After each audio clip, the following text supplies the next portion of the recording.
आयुक्तालय कॉलेज शिक्षा राजस्थान के इस प्लेटफॉर्म ज्ञान सुधा सक्सेस साथी में आपका स्वागत है। आइए आज हम करते हैं नेट जेआरएफ एमसीक्यूज़ के कुछ क्वेश्चंस रिएक्शन मैकेनिज्म के ऊपर बेस्ड, और इसमें हम आखिर में लेंगे कुछ नेम रिएक्शंस के ऊपर एमसीक्यूज़। बार्टन, हेनरी, नेफ और शापिरो रिएक्शंस के ऊपर एमसीक्यूज़ हम करेंगे। आइए देखते हैं पहला क्वेश्चन, जो कि एमसीक्यू जो है वो नेम रिएक्शन के ऊपर नहीं है लेकिन फिर भी बहुत सिंपल है। देखिए यहाँ पर हमें एल्कीन दिया हुआ है, हैलोजन मॉलिक्यूल दिया हुआ है, और ये पूछा है मॉलिक्यूलर ऑर्बिटल इंटरैक्शंस जो होता है फर्स्ट स्टेप में वो कौन सा होगा। यहाँ ये चार ऑप्शंस हमको दिए हुए हैं। हमें मालूम है कि जो पाई बॉन्ड है उसके जो पाई इलेक्ट्रॉन्स हैं वो हैलोजन को जाते हैं और फिर पाई जो है टूट कर वो सिग्मा में कन्वर्ट होता है।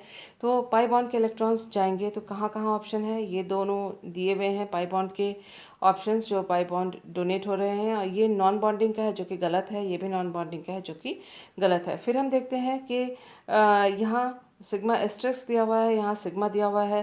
देखिए सिग्मा जो होता है फुल्ली फिल्ड, और ये है HOMO ब्रोमो मॉलिक्यूल का। ये जो पाई CC है वो भी HOMO है। HOMO से HOMO इलेक्ट्रॉन्स ट्रांसफ़र नहीं होते हैं, इसलिए जो तीसरे नंबर का ऑप्शन है वो भी कैंसिल आउट हो जाता है। आंसर है पहला नंबर का ऑप्शन, जिसमें पाई CC which is HOMO of alkene वह दे रहा है LUMO, that is sigma asterisk. इसका जो पहला वेकेंट ऑर्बिटल होगा वो सिग्मा एस्ट्रिस्क होगा जो कि LUMO होगा, तो उसको इलेक्ट्रॉन ट्रांसफ़र होगा और सिग्मा बॉन्ड एक नया बनेगा, पाई बॉन्ड पुराना टूटेगा। So option 1 is the correct answer. हम देखते हैं सरप्राइजिंगली उसी साल इसी तरह का एक और क्वेश्चन आया था, जिससे हमें इस बात का अंदेशा मिलता है या इंडिकेशन मिलता है कि हमें एमसीक्यूज़ की प्रैक्टिस करनी चाहिए, और जिससे कि हमें उनसे मिलते जुलते क्वेश्चंस दूसरे सालों में दूसरे क्वेश्चन पेपर में मिलने के चांसेस हैं। देखिए इसमें लिखा हुआ है the frontier orbital interactions involve in the formation of carbocation intermediate. तो यहाँ पर कार्बोकेटाइन इंटरमीडिएट, इसके ऊपर आपको ध्यान नहीं देना है, सिर्फ ये है फ्रंटियर ऑर्बिटल इंटरैक्शंस कौन से हो रहे हैं। हमें मॉइटीज़ कौन से दिए हुए हैं, जो हमको मॉलिक्यूल्स दिए हुए हैं वो है आइसोब्यूटिलीन और दिया हुआ है HCl। तो आइसोब्यूटिलीन में डबल बॉन्ड है, HCl में सिंगल बॉन्ड है और सिग्मा बॉन्ड है, और हमें मालूम है कि ये एडिशन रिएक्शन है और डबल बॉन्ड जो है टूट के सिंगल बॉन्ड में कन्वर्ट हो जाता है और एक H एंड Cl इसमें जुड़ जाते हैं। तो ये किस प्रकार से हो सकता है, जैसे हमने पहले वाले अभी जो पहला क्वेश्चन क्या था ठीक वैसा ही, जो पाई है ऑल्फिन का एल्कीन का, वह HOMO है और ये LVMO है HCl के सिग्मा का। तो यही एक ऑप्शन है जो हो सकता है। दूसरे ऑप्शन जो यहाँ दिए हुए हैं ये LUMO है, ये भी LUMO है। LUMO से LUMO में इलेक्ट्रॉन का ट्रांसफ़र नहीं होता। ये HOMO है, ये HOMO है। HOMO से HOMO में इलेक्ट्रॉन्स का ट्रांसफ़र नहीं हो सकता।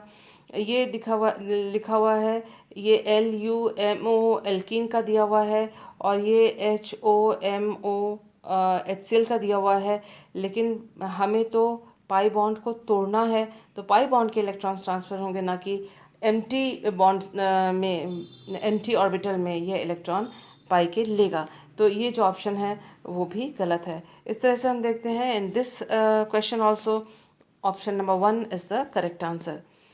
Let's do the next question. देखिए नेक्स्ट क्वेश्चन हमारी स्क्रीन पे है। इसमें पूछा गया है among the following compounds that can be classified as terpene derivatives is या आर। तो ये हमें कुछ मॉलिक्यूल्स दिए हुए हैं और पूछा है कि इनमें से कौन से टर्पीन के डेरिवेटिव हैं। हमें ये मालूम है कि टर्पीन में आइसोप्रीन यूनिट्स होते हैं और जिनको कि हम आइसोपेंटेन एक्यूरेटली कहा जाएगा, क्योंकि आइसोप्रीन में डबल बॉन्ड इस तरह से दो हैं। ये पूरे पांच कार्बन एटम्स का यूनिट है, 1 2 3 4 एंड 5 इसमें, और डबल बॉन्ड्स हैं दो, लेकिन आपस में जब ये जुड़ते हैं डबल बॉन्ड्स जो है सिंगल बॉन्ड में कन्वर्ट हो जाते हैं, जिसकी वजह से हमें एक्यूरेटली जो कहना चाहिए आइसोपेंटेन के यूनिट्स जो होते हैं वो टर्पीन में होते हैं। तो पहला ऑप्शन देखते हैं, पहला जो एग्जाम्पल हम देखते हैं ये 15 कार्बन का है। 15 कार्बन का क्यों है देख लीजिए। ये C6, ये 6 कार्बन, यहाँ पर 6 कार्बन यानी 6 हमने इसमें और प्लस किए, देन 7 8 9 6 and 6 12, देन 13 14 एंड 15। तो 15 जो है इसके अंदर टोटल कार्बन है। तो हमें इस बात का शक हो सकता है कि एक एक आइसोप्रीन यूनिट 5 का है, तो यहाँ पर 15 है तो 3 आइसोप्रीन यूनिट्स हो सकते हैं 15 कार्बन पर।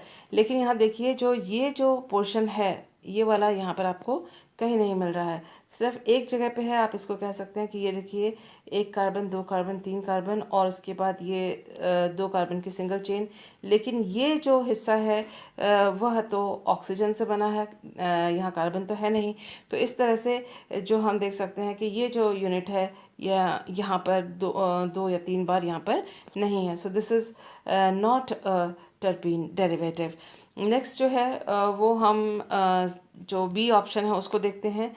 बी ऑप्शन को आप देखें तो सीधे आपको दिख रहा है एक यहाँ पर 3 कार्बन का एक ये वाला हिस्सा, और साथ ही आपको यहाँ पर ये इस जगह पे 3 कार्बन का एक हिस्सा दिख रहा है, जो कि मैंने इस डायग्राम में आपको सिंप्लीफाई करके दिखाया है।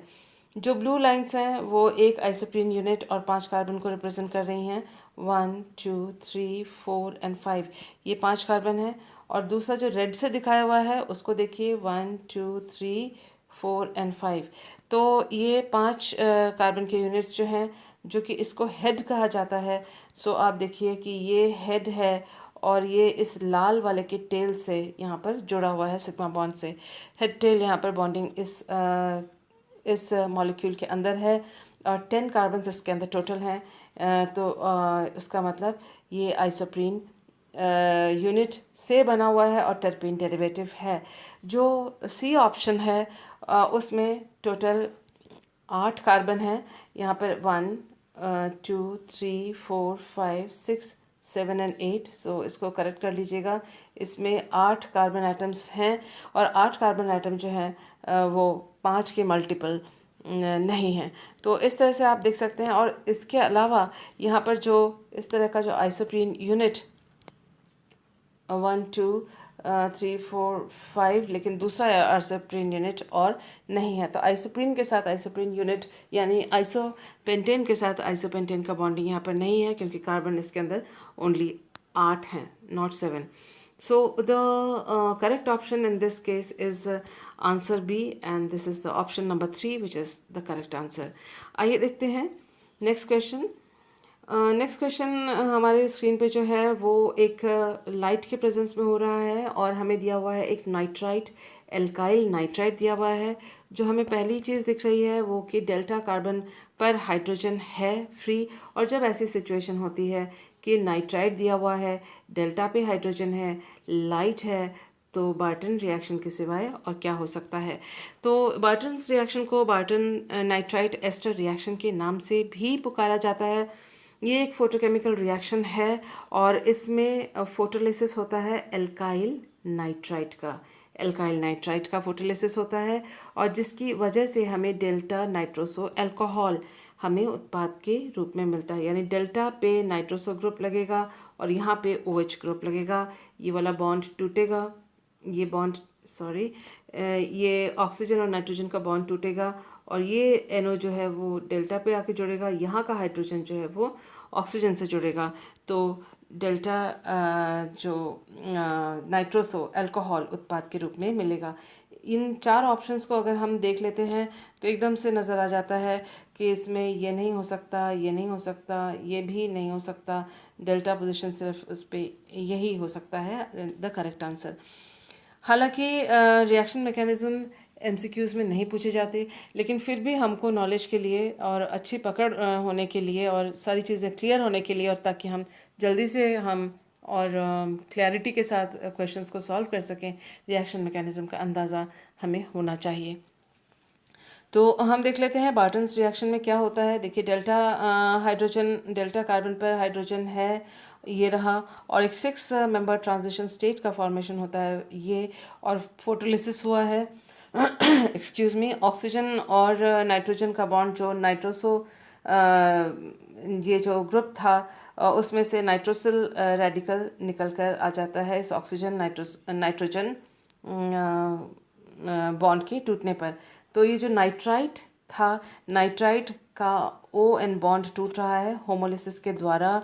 एक इलेक्ट्रॉन इसके पास तो बना नाइट्रोसाइल रेडिकल, और ऑक्सीजन के ऊपर एक इलेक्ट्रॉन रह गया तो ये हुआ एल्कोक्साइल रेडिकल। तो हम देख सकते हैं ये नाइट्रोसाइल और एल्कोक्साइल रेडिकल बना पास ही, चेयर फॉर्म के पास ही, या आप कह सकते हैं 6 मेंबर ट्रांजिशन स्टेट में पास ही डेल्टा हाइड्रोजन प्रेजेंट है, जिसका बॉन्ड भी होमोलाइसिस से टूटता है। एक इलेक्ट्रॉन को लेकर वो ऑक्सीजन के साथ, ऑक्सीजन के एक इलेक्ट्रॉन के साथ, अपने एक इलेक्ट्रॉन के साथ वो सिग्मा बॉन्ड बना लेता है, जिस वजह से इस कार्बन पर इस बॉन्ड का एक इलेक्ट्रॉन उसके पास रह जाता है, जिससे एल्काइल रेडिकल भी बनता है। और ये जो नाइट्रोसाइल रेडिकल है वह इस अल्काइल रेडिकल से एक एक इलेक्ट्रॉन दोनों आपस में देकर एक बॉन्ड कार्बन नाइट्रोजन का बना लेते हैं, जिससे कि हमको नाइट्रोसो, और ये जो अल्कोहल बना नाइट्रोसो अल्कोहल उत्पाद के रूप में प्राप्त होता है। और कई बार टॉटोमराइजेशन से ऑक्साइम टॉटोमर भी ये हमको देता है। तो दिस वाज द मैकेनिज्म जो कि अपने को जान लेना चाहिए। और वैसे भी लाइट और नाइट्राइट और delta hydrogen, that means Barton's reaction, ये हमको याद रखना है। So option 4 is the correct answer for this question. आइए देखते हैं नेक्स्ट क्वेश्चन। लेकिन इससे पहले कि नेक्स्ट क्वेश्चन देखें, आइए हम जान लेते हैं हेनरी रिएक्शन के बारे में। हेनरी रिएक्शन को नाइट्रो एल्डोल रिएक्शन के नाम से भी पुकारा जाता है। इसमें जो नाइट्रो एल्केन जो है वह किसी एल्डिहाइड या कीटोन के साथ मिलकर किसी बेस की उपस्थिति में बीटा नाइट्रो अल्कोहल उत्पाद के रूप में देता है। तो ये जो बीटा नाइट्रो अल्कोहल होता है ये एक इम्पॉर्टेंट इंटरमीडिएट कंपाउंड या प्रोडक्ट हमको प्राप्त होता है, जिसे हम डिहाइड्रेशन के द्वारा या ऑक्सीडेशन के द्वारा या रिडक्शन के द्वारा, इस तरह के अलग अलग रिएक्शंस के द्वारा अलग अलग तरह के डिज़ायर्ड कंपाउंड्स, इच्छित यौगिकों को प्राप्त कर सकते हैं। देखिए, अगर डिहाइड्रेशन करें, यहाँ एक हाइड्रोजन है ही जो कि लिखा हुआ नहीं है, जो कि हम अक्सर अवॉइड करते हैं लिखना। तो ये HNOH निकल गया डिहाइड्रेशन से, तो हमको नाइट्रो एल्कीन उत्पाद के रूप में मिला। अगर यहाँ पर R2 इज H ऑक्सीडेशन से कीटो ग्रुप मिलता है तो अल्फा नाइट्रो कीटोन हमें प्राप्त होगा। रिडक्शन करेंगे तो NO2 जो है NH2 में परिवर्तित हो जाएगा और बीटा एमिनो अल्कोहल मिलेगा बीटा नाइट्रो अल्कोहल से। इस तरह से हम हेनरी रिएक्शन में हम देखते हैं कि ये नाइट्रो एल्डोल रिएक्शन है। एल्डोल इसलिए कह रहे हैं कि एल्डोल रिएक्शन की तरह ही जो एल्डोल का C डबल बॉन्ड O था उसकी जगह नाइट्रो ग्रुप है, तो वो यथावत या एज सच यहाँ रहता है। और जो C डबल बॉन्ड O दूसरे का था वो OH में परिवर्तित होता है। This is all that is alcohol. तो उसी प्रकार से ये रिएक्शन है, that is why it is called as nitro aldol reaction also. तो आइए देखते हैं कि इसका मैकेनिज्म क्या है। क्योंकि बेस की उपस्थिति में रिएक्शन हुआ है, नाइट्रो एल्केन से जुड़ा हुआ, नाइट्रो ग्रुप से जुड़ा हुआ जो कार्बन का हाइड्रोजन है वो एसिडिक है और ये बेस इसको निकाल के ले जाता है, जिसकी वजह से ये R1 R2 जो कि से जुड़ा हुआ जो कार्बन है वो माइनस चार्ज ले लेता है, उसके ऊपर माइनस चार्ज आ जाता है। हमारे पास है एल्डिहाइड या कीटोन, जिसमें R3 और R4 ग्रुप्स ये लगे हुए हैं, याद रखिएगा। और ये जो कार्बोनाइल ग्रुप है, यहाँ जो कार्बन है वह इलेक्ट्रॉन न्यून या इलेक्ट्रॉन डेफिशिएंट है, क्योंकि पाई बॉन्ड के इलेक्ट्रॉन्स जो है वो ऑक्सीजन पर चले जाते हैं ड्यू टू इट्स इलेक्ट्रोनेगेटिविटी, अपनी ओर वो खींच लेता है। इलेक्ट्रॉन डेंसिटी यहाँ ज़्यादा होती है, यहाँ पर कम। तो यहाँ इलेक्ट्रॉन कम है, यहाँ ज़्यादा है, ये आपस में न्यूक्लियोफिलिक अटैक होता है और यहाँ कार्बन और कार्बन के बीच में एक सिग्मा बॉन्ड बनता है, जो कि ये रहा। ये देखिए R1 और R2, वो यहाँ R1 और R2 जो नाइट्रो ग्रुप नाइट्रो एल्केन का था, और R3 और R4 जो कि कार्बोनाइल का था वो ये रहे। और इन दोनों कार्बन के बीच में यहाँ पर सिग्मा बॉन्ड एक नया बनता है। O माइनस यहाँ पर ऑक्सीजन के ऊपर माइनस चार्ज है, क्योंकि उसने पाई बॉन्ड के इलेक्ट्रॉन्स अपने ऊपर ले लिए थे और डबल बॉन्ड जो है सिंगल बॉन्ड में कन्वर्ट हो गया था, और वही वजह है कि यहाँ पर सिग्मा बॉन्ड नया बन पाया था। अब ये जो कैटलिस्ट था, बेस कैटलिस्ट, जिसने प्रोटॉन पहले ले लिया था वो प्रोटॉन को वापस डोनेट कर देता है, और कैटलिस्ट क्योंकि लास्ट स्टेप में वापस हमें मिल जाता है तो ये छूटकर अलग हो जाता है, और ये जो प्रोटॉन है वो ऑक्सीजन के साथ जुड़कर OH बनाता है। जो हमको प्रोडक्ट मिला वो है नाइट्रो एल्केन से बीटा नाइट्रो अल्कोहल, और किसकी वजह से मिला? नाइट्रो एल्केन का एल्डिहाइड या कीटोन के साथ रिएक्शन हुआ बेस के उपस्थिति में। इस चीज़ को अपने को ध्यान में रखना है। और देखते हैं नेक्स्ट रिएक्शन, एक और रिएक्शन देखते हैं, that is Nef reaction. Nef reaction है acid hydrolysis of a salt of primary और secondary nitro alkane. Nitro alkane को लिया जाता है एसिडिक मीडियम में, वाटर के प्रेजेंस में रिएक्शन होती है और अल्टीमेटली एल्डिहाइड या कीटोन उत्पाद के रूप में प्राप्त होता है। ये आप देख सकते हैं कि जो ये H प्रोटोनेशन हुआ है ये नाइट्रो एल्केन ही है, और यहाँ से आप देख सकते हैं कि C डबल बॉन्ड N बना है क्योंकि एक H यहाँ से हट के यहाँ OH में गया है और प्रोटोनेशन हो रहा है। देखिए ये रहा, प्रोटोनेशन OH में चेंज हो गया, फिर दोबारा प्रोटोनेशन एसिड मीडियम में हुआ, दूसरा OH चेंज हो गया, OH में चेंज हो गया, देन वाटर के प्रेजेंस में वाटर ऐड इस कार्बन पर होता है जो कि इलेक्ट्रॉन डेफिशिएंट है, और इस तरह से कुछ एक स्टेप्स के बाद C डबल बॉन्ड O यहाँ मिलता है उस जगह से जहाँ पर पहले नाइट्रो था। तो नाइट्रो जहाँ ग्रुप लगा हुआ था वहाँ अब C डबल बॉन्ड O यानी कार्बोनाइल ग्रुप लगा हुआ है। और देखिए ये हमको मिला एल्डिहाइड या कार्बोनाइल कंपाउंड एल्डिहाइड या ketone from nitro alkene in the presence of acid.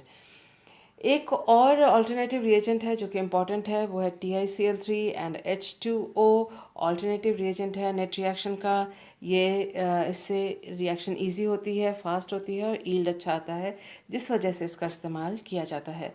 तो ये मॉडिफाइड ये जो रिएजेंट है इसका इस्तेमाल किया गया, तो जिससे हमें ये रहा नाइट्रो एल्केन, और नाइट्रो एल्केन से हमको इस तरह से एल्डिहाइड या कीटोन मिला। जहाँ पर नाइट्रो ग्रुप जुड़ा हुआ था उसी नाइट्रो ग्रुप के स्थान पर C डबल बॉन्ड O आया है। हम देख सकते हैं कि TiCl3 जो है नाइट्रो ग्रुप के साथ एक कॉम्प्लेक्स बनाता है, और उसके बाद हाइड्रोलिसिस या वर्कअप जिसे कहते हैं उसके बाद जो है आपको एल्डिहाइड या कीटोन उत्पाद के रूप में मिलता है। तो दो इन्फॉर्मेशन हमारे पास हैं।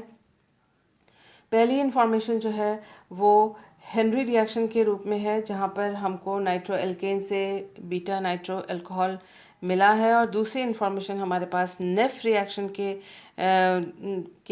नतीजे में है, या as a result of Nef reaction, जिसमें हमको नाइट्रो एल्केन से हमको एल्डिहाइड या कीटोन प्राप्त होता है। इन दोनों रिएक्शंस, दोनों कंडीशंस को ध्यान में रखते हुए आइए सॉल्व करते हैं दोनों नेम रिएक्शन की सहायता से।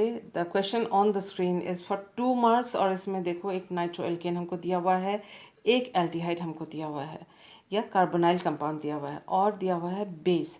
तो जैसे ही नाइट्रो कंपाउंड ये एल्डिहाइड या कीटोन और हमको बेस दिया हुआ है, तो रिएक्शन है हेनरी रिएक्शन, जिसे हम कहते हैं नाइट्रो एल्डोल रिएक्शन भी कह सकते हैं, कहते हैं इसको, या हेनरी रिएक्शन कहते हैं। तो इससे क्या होगा आइए देखते हैं।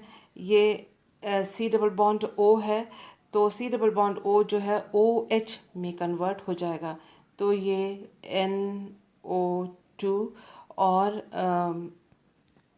NO2, और यहाँ पर ये कार्बोनाइल कार्बन था जिसका डबल बॉन्ड O अब सिंगल बॉन्ड OH में कन्वर्ट हो गया है। इस कार्बोनाइल कार्बन से जुड़ा हुआ है आइसोप्रोपाइल ग्रुप।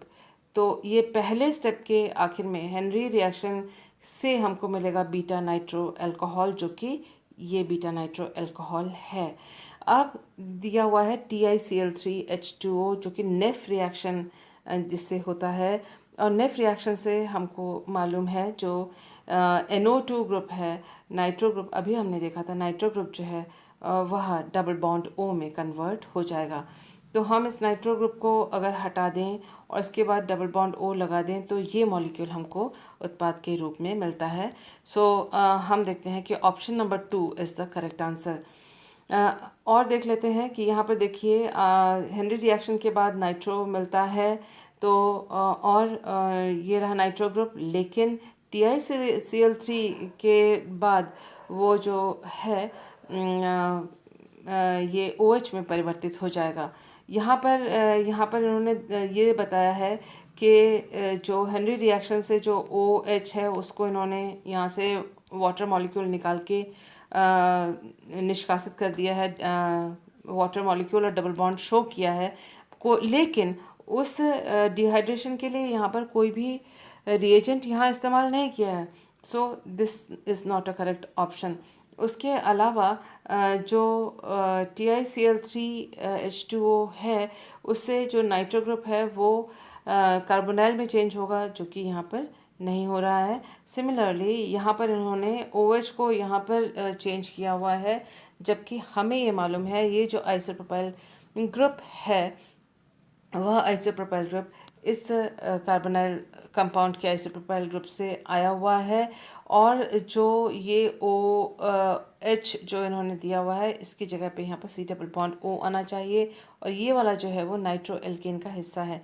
नाइट्रो एल्केन जहाँ पर भी C डबल बॉन्ड O है उस साइड का जो ग्रुप होता है उसमें कोई चेंज नहीं आएगा, और ये जो ग्रुप होगा ये वो होगा जो कि नाइट्रो एल्केन से आया हुआ होगा। तो ये इन्होंने जो ऑप्शन नंबर 4 है उसमें अल्काइल ग्रुप्स की अदला बदली करके ये this is a wrong option. तो option 2 is the correct answer. Let us do the next reaction. Next reaction is Shapiro reaction, जिसको टॉसाइल हाइड्रोजोन डिकम्पोजिशन के नाम से भी पुकारा जाता है। इसमें एल्डिहाइड या कीटोन को पहले एक हाइड्रोजोन में कन्वर्ट करते हैं, और हाइड्रोजोन में कन्वर्ट करने के बाद 2 equivalents of organolithium reagent, organolithium reagent के 2 इक्विवेलेंट लेते हैं, और जिससे वो एल्कीन में परिवर्तित हो जाता है, एल्कीन में परिवर्तित हो जाता है। और आप देख सकते हैं कि ये जो शापिरो रिएक्शन है ये बैम्फोर्ड स्टीवन रिएक्शन जैसा ही है, लेकिन इसमें शापिरो रिएक्शन में एक फ़ायदा ये है कि इसमें क्योंकि कार्बीन और कार्बोनियम आयन, जैसे कि आजकल कहते हैं कार्बीनियम आयन, तो कार्बीनियम आयन और कार्बोनियम आयन एक ही चीज़ है। तो कार्बीनियम आयन और कार्बीन क्योंकि शैपरो रिएक्शन में नहीं बनते हैं, इसलिए रीअरेंजमेंट्स वगैरह के साइड प्रोडक्ट्स शैपरो रिएक्शन में नहीं मिलते हैं, इसलिए ये रिएक्शन का एडवांटेज है बैम्फोर्ड स्टीवंस रिएक्शन के ऊपर। जबकि बैम्फोर्ड स्टीवंस रिएक्शन में क्योंकि कार्बोनियम आयन और कार्बन बनते हैं मध्यवर्ती इंटरमीडिएट्स, इसलिए उनमें साइड चेन या रीअरेंजमेंट, साइड रिएक्शन या रीअरेंजमेंट होने के चांसेस होते हैं। तो ये शैपरो रिएक्शन का एडवांटेज है। आइए देखते हैं इसमें क्या होता है। देखिए, कार्बोनाइल कंपाउंड लिया है, हाइड्रोजीन लिया है टसाइल ग्रुप के साथ, और इन दोनों के साथ मिलता है, बन जाता है हाइड्रोजोन। इस हाइड्रोजोन को एल्काइल लिथियम के साथ रिएक्शन करवा रहे हैं। हमें मालूम है कि जो हाइड्रोजन है, यहाँ जो C है वो माइनस चार्ज उसके ऊपर होता है, लिथियम के ऊपर पॉजिटिव चार्ज होता है। तो आप देख सकते हैं कि यहाँ से हाइड्रोजन के इलेक्ट्रॉन्स का ट्रांसफ़र इस कार्बन पे हुआ, C माइनस में बदल गया, और यहाँ जो C माइनस था उसने इस H प्लस को कैच करके वो एल्केन बन के वो निकल के आ गया, और Li प्लस रह गया। Li प्लस जो है C माइनस जो अभी बना है यहाँ पर इलेक्ट्रॉन को अपनी ओर खींचकर और इस बॉन्ड को तोड़कर, तो ये दोनों आपस में एक दूसरे के पास रहते हैं। इसके साथ ही आप देख सकते हैं कि यहाँ जो हाइड्रोजन का जो नाइट्रोजन का हाइड्रोजन था उसको भी यहाँ पर एल्काइल जो लिथियम रिएजेंट है उसके 2 मॉलिक्यूल्स यहाँ आपस में आके जुड़े हैं, और दोनों में से ही इस तरह से एल्केन निकल के आ गए हैं, और ये Li प्लस यहाँ पर, ये Li प्लस यहाँ पर आया है। यहाँ N माइनस और यहाँ पर C माइनस, इस तरह से डाई आयन यहाँ पर बना है। इलेक्ट्रॉन्स का ट्रांसफ़र इस तरह से हुआ, और आप देख सकते हैं कि कार्बन और कार्बन के बीच में सिंगल बॉन्ड की जगह डबल बॉन्ड हो गया, और यहाँ पर कार्बन और नाइट्रोजन के बीच में जो डबल बॉन्ड था वो सिंगल बॉन्ड में शिफ्ट हो गया है, फिर चेंज हो गया है। और साथ ही दोबारा इलेक्ट्रॉन्स का इस तरह से जब डिस्प्लेसमेंट हो रहा है, तो आप देख सकते हैं कि ये जो कार्बन नाइट्रोजन बॉन्ड है वो टूट के अलग निकल रहा है, और ये जो कार्बन है वो इस कार्बन नाइट्रोजन बॉन्ड के इलेक्ट्रॉन्स को अपनी ओर उसने लिया तो C माइनस में चेंज हुआ। Total we can say that ये नाइट्रोजन जो है N2 के रूप में यहाँ से निकल के आ जाता है, Li प्लस जो है वो अभी भी इधर है, और साथ ही हम देख सकते हैं C डबल बॉन्ड C का फॉर्मेशन यहाँ पर हो चुका था इस इलेक्ट्रॉन ट्रांसफ़र की वजह से। अब ये जो स्थिति है इस वाले में इसमें अगर इन दोनों के बीच में बॉन्ड बनता है तो ऑर्गेनो मेटालिक कंपाउंड एक इंटरमीडिएट की तरह यहाँ बन गया, और इससे हम अगर तरह तरह के इलेक्ट्रोफाइल्स का रिएक्शन करवाते हैं, क्योंकि ये जो C है वह थोड़ा सा नेगेटिव चार्ज लिए हुए है और मेटल जो है पॉजिटिव चार्ज लिए हुए है, तो इसके ऊपर इलेक्ट्रोफाइल्स का एडिशन हम करवा सकते हैं। ये भी एक मध्यवर्ती इम्पॉर्टेंट मध्यवर्ती यौगिक इंटरमीडिएट कंपाउंड है, क्योंकि उससे अलग अलग रिएजेंट्स के द्वारा हम अलग अलग प्रकार के कंपाउंड्स को हम प्रोड्यूस कर सकते हैं या बना सकते हैं, सिंथेसाइज कर सकते हैं।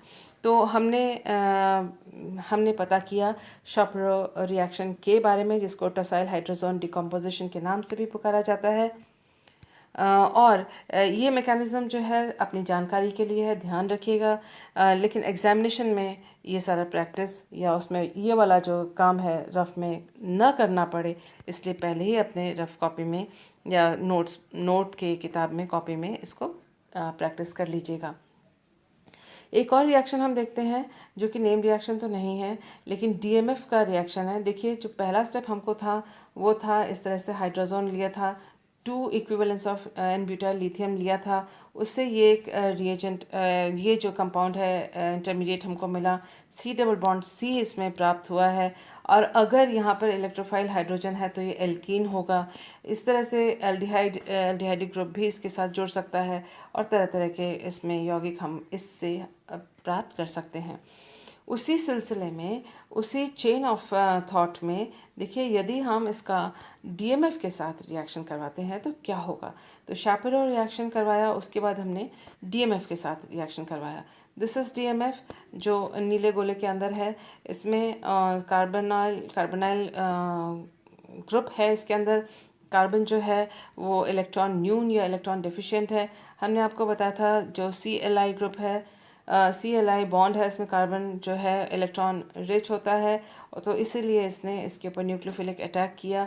इस कार्बन और इस कार्बन के बीच में एक बॉन्ड बना, तो ये CC बॉन्ड बना है, और लिथियम जो है यहाँ से हट गया है। और आप देख सकते हैं कि अब ये O के ऊपर माइनस आया है, क्योंकि ये इलेक्ट्रॉन शिफ्ट है, प्रोटोनेशन उसका हुआ, OH में कन्वर्ट हो गया, लेकिन नाइट्रोजन जो है अपने इलेक्ट्रॉन्स, बॉन्डेड इलेक्ट्रॉन्स को लेके निकल रहा है, तो कार्बन नाइट्रोजन बॉन्ड जो है वो टूट रहा है, और ये जो हाइड्रोजन था वो भी यहाँ से उसके बॉन्डेड इलेक्ट्रॉन्स यहाँ शिफ्ट हो गए, वो ऑक्सीजन और कार्बन के बीच में शिफ्ट होकर C डबल बॉन्ड O देंगे, और ये जो H है वह यहाँ से निकल जाएगा, तो ये कार्बन नाइट्रोजन बॉन्ड टूट जाएगा, as a result of which हमको यहाँ पर C डबल बॉन्ड OH, ये C डबल बॉन्ड O बन रहा है, C डबल बॉन्ड OH यानी CHO यानी एल्डिहाइडिक ग्रुप यहाँ पर जुड़ गया है। तो इस तरह से हम देख सकते हैं कि DMF जो है एक इलेक्ट्रोफाइल की तरह हमने इसका इस्तेमाल यहाँ पर देखा। तो शापिरो रिएक्शन और DMF का जो यहाँ पर यूज़ है, इन दोनों बातों को ध्यान में रखते हुए हम करते हैं नेक्स्ट रिएक्शन को सॉल्व। तो नेक्स्ट रिएक्शन जो हमारे स्क्रीन पे है 2 मार्क्स के लिए है और डायरेक्ट क्वेश्चन है। इसमें इन्होंने एन ब्यूटाइल लिथियम दिया हुआ है, 2.1 इक्विवेलेंट एकदम स्पेसिफाई कर रखा है, और यहाँ पर दिया है हाइड्रोजोन देखा हमने और एन ब्यूटाइल लिथियम देखा, तो एकदम से हमको शापिरो रिएक्शन ध्यान में आना चाहिए। और ये देखो, हाइड्रोजोन कन्वर्ट हुआ एन ब्यूटाइल लिथियम के साथ एल्कीन में कन्वर्ट होता है, और इस एल्कीन का DMF के साथ जो कि इलेक्ट्रोफाइल है उसका अगर हम रिएक्शन करवाते हैं, तो जहाँ C डबल बॉन्ड C था वहाँ पर जो यहाँ पर C डबल बॉन्ड C था, और जहाँ पहले कार्बोनाइल था उसी कार्बन के ऊपर जो है लिथियम आता है और उसी लिथियम का डिस्प्लेसमेंट होकर CHO जुड़ता है। तो यहाँ पर हम ऑप्शंस देख रहे हैं कि इन्होंने दिया हुआ है कि यहाँ CHO इधर जुड़ा है। दिस इज़ रॉन्ग, क्योंकि जो इनिशियल मॉलिक्यूल था, सबस्ट्रेट जो हमारे पास था, उसमें जिस कार्बन के पास ये मिथाइल ग्रुप है उस पर यहाँ पर डबल बॉन्ड आना है, ये तो सही है। लेकिन ये वाला जो कार्बन है वो कार्बोनाइल कार्बन था और उसी पे उसी पे लिथियम होगा, आके जुड़ेगा और उसी पे CHO ग्रुप आके जुड़ेगा। तो यहाँ पर ये जो है इस कार्बन के बजाय यहाँ पर दिखाया गया है, तो दिस ऑप्शन इज़ रॉन्ग। ये तो रॉन्ग है ही, क्योंकि यहाँ पर डबल बॉन्ड भी नहीं है और साथ में ये CHO ग्रुप भी डिस्प्लेस दिखाया हुआ है। यहाँ पर जो है CHO ग्रुप को जो यहाँ पर C डबल बॉन्ड या हाइड्रोजोन था वहाँ ना दिखा के कहीं और डबल बॉन्ड भी नहीं है। तो ये सारे ऑप्शंस जो हैं वो कैंसिल आउट हो जाते हैं और हमारे पास डायरेक्ट, अगर हम इसको देखें भी ना तो भी हमको डायरेक्टली पहली बार ही पता पड़ जाएगा कि option 1 is the correct answer. आइए देखते हैं एक और रिएक्शन, बैम्फोर्ड स्टीवंस रिएक्शन है। और बैम्फोर्ड जो स्टीवंस रिएक्शन है ये हमने अभी बात की थी कि शापेरो रिएक्शन की तरह ही है, लेकिन इसमें कार्बीनियम और कार्बीन इंटरमीडिएट बनते हैं जो कि शापेरो रिएक्शन में नहीं बनते हैं। तो ये देखिए हाइड्रोजोन है और बेस लिया है और इस तरह से एल्कीन प्राप्त हुआ है। यहाँ अगर हम प्रोटिक सॉल्वेंट लेते हैं तो जेड एल्कीन मिलते हैं, ए प्रोटिक सॉल्वेंट लेते हैं तो जेड एल्कीन बनते हैं प्रोडक्ट के रूप में, और जबकि प्रोटिक सॉल्वेंट लेते हैं तो ई और जेड एल्कीन का मिक्सचर हमको मिलता है। हम वीडियो के आखिरी स्लाइड में आ चुके हैं। वीडियो आपको अच्छी लगी हो तो आप लाइक ज़रूर कीजिएगा। आपकी लाइक और कमेंट्स, पॉजिटिव कमेंट्स हमको और भी वीडियोस बनाने के लिए इंस्पायर करते हैं। तो देखिए एक बार बैम्फोर्ड स्टीवन रिएक्शन का जो मैकेनिज़्म है उसको देख लें। फिर मैं इंसिस्ट करना चाहूँगी आप इनको प्रैक्टिस करते रहिए, याद करने की कोशिश बिल्कुल मत कीजिएगा, क्योंकि प्रैक्टिस करते करते ही आपके दिमाग में ये सेट हो जाएगा और जब एग्ज़ामिनेशन होगा उसमें MCQ को देखते ही, आप क्वेश्चन को देखते ही आराम से आपको समझ में आ जाएगा कि क्या रिएजेंट है तो कौन सा प्रोडक्ट होगा। देखिए ये हाइड्रोजोन दिया हुआ है, यहाँ बेस स्ट्रॉन्ग लिया हुआ है, जिसकी वजह से ये जो हाइड्रोजन है वो हट गया और उसकी जगह N- आ गया। और यहाँ से देखिए टॉसाइल ग्रुप जो है वो भी निकल के जाता है। तो फर्स्ट स्टेप के आखिर में हमको इस तरह से एक यौगिक इंटरमीडिएट के रूप में मिलता है। ये जो इंटरमीडिएट है अगर प्रोटिक सॉल्वेंट लिया तो भी एल्कीन देगा, और अगर ए प्रोटिक सॉल्वेंट लिया तो भी एल्केन देगा, जो कि जेड एल्कीन यहाँ होता है और यहाँ EZ का कॉम्बिनेशन हमको प्राप्त होता है। तो आप देख सकते हैं कि अगर प्रोटिक सॉल्वेंट लिया है तो ये प्रोटॉन जो है इस कार्बन के ऊपर जो पहले कार्बोनाइल कार्बन था, पहले हाइड्रोजोन बनने से पहले उस पर आके यहाँ पर जुड़ा है, और उसके बाद ये नाइट्रोजन जो है अपने C कार्बन और नाइट्रोजन बॉन्ड के इलेक्ट्रॉन्स को लेके ये निकल गया और यहाँ पर कार्बोनियम आयन, जिसे कि अब कहते हैं कार्बीनियम आयन, मध्यवर्ती बना, जो कि शापेरो रिएक्शन में नहीं बनता है। और उसके बाद यहाँ से प्रोटॉन लॉस के बाद एल्कीन प्राप्त हुआ। हमें मालूम है कि इसमें E और Z का कॉम्बिनेशन प्रोडक्ट के रूप में यहाँ पर प्राप्त होता है। आप देख सकते हैं कि जब ए प्रोटिक सॉल्वेंट लिया है तो इस तरह से इलेक्ट्रॉन का डिस्प्लेसमेंट या डिलोकलाइजेशन हुआ, जिसकी वजह से यहाँ C- आके चार्ज बनता है। लेकिन जिस कार्बन नाइट्रोजन बॉन्ड के इलेक्ट्रॉन्स को लेके जैसे ही नाइट्रोजन निकल जाता है तो इलेक्ट्रॉन डिफिशिएंट कार्बीन हमको यहाँ पर उत्पाद के रूप में मिलता है। ये इंटरमीडिएट के रूप में मिलता है इस स्टेप के इस जगह पर, इस पॉइंट पे। और ये जो कार्बीन इंटरमीडिएट है वो शापेरो रिएक्शन में नहीं था, ये दोनों चीज़ें वहाँ पर नहीं थी, इसलिए इनका जो रीअरेंजमेंट की वजह से जो साइड प्रोडक्ट इस रिएक्शन में, बैम्फोर्ड स्टीवन रिएक्शन में मिलता है, वो शापेरो रिएक्शन में प्राप्त नहीं होता। ये बात अपने को ध्यान में रखनी थी। और इसमें भी देखिए आप यहाँ पर एल्कीन आपको प्राप्त होगा और यहाँ पर जेड एल्कीन के पाए जाने की संभावना ज़्यादा है। सो आई होप जो आज का इन्फॉर्मेशन है आपके लिए लाभदायक रहा होगा और इजी टू अंडरस्टैंड था। Thank you for being with me.